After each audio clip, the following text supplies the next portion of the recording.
Pour moi, on l'a détecté quand j'avais 1 an et demi à peu près. J'avais beaucoup de bronchites, beaucoup de problèmes digestifs, des choses comme ça.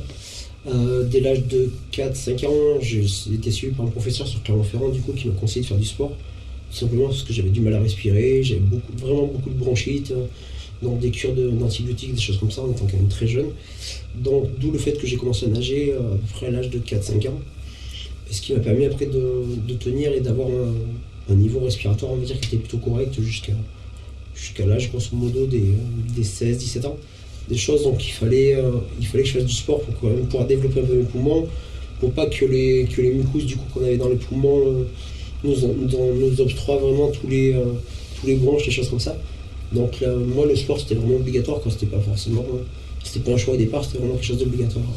Et je crois que grosso modo, c'est un enfant sur 1000 qui serait porteur. Et du coup, après, pour être malade, du coup, il faut que les deux parents, en fait, tout simplement soient porteurs. Donc, tout simplement. Il faut que les deux parents soient porteurs pour, du coup, transmettre la maladie. Et donc, après, le chiffre vraiment de personnes, disons, d'enfants qui naissent avec, je ne saurais pas te dire, mais c'est quand même ça reste quand même une maladie rare à la base.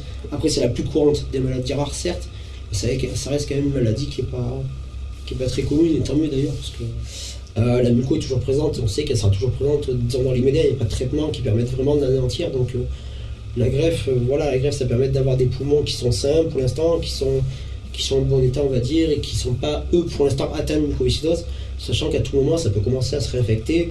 Et du coup, après, le cheminement, malheureusement, on le connaît, c'est-à-dire que petit à petit, ça se réinfecte au fur et à mesure, et puis après, on peut avoir besoin d'une greffe et peut-être avoir la chance d'en avoir une seconde, mais du coup, on sera toujours malade dans l'immédiat. On n'a pas vraiment une solution miracle. Actuellement, on a la greffe qui permet de prolonger la vie pendant X années, et qui permet du coup de revivre plus ou moins normalement, avec quelques petites contraintes, comme tous les greffés, de toute manière. Mais la muco, c'est toujours une petite épée de Damoclès. Après, pour ma part, j'y pense jamais, parce que sinon, ça permet de pas. Sinon, on n'avance pas. Mais voilà, c'est quelque chose qui est là, qui restera là, tant qu'il n'y aura pas eu d'avancée encore plus importante.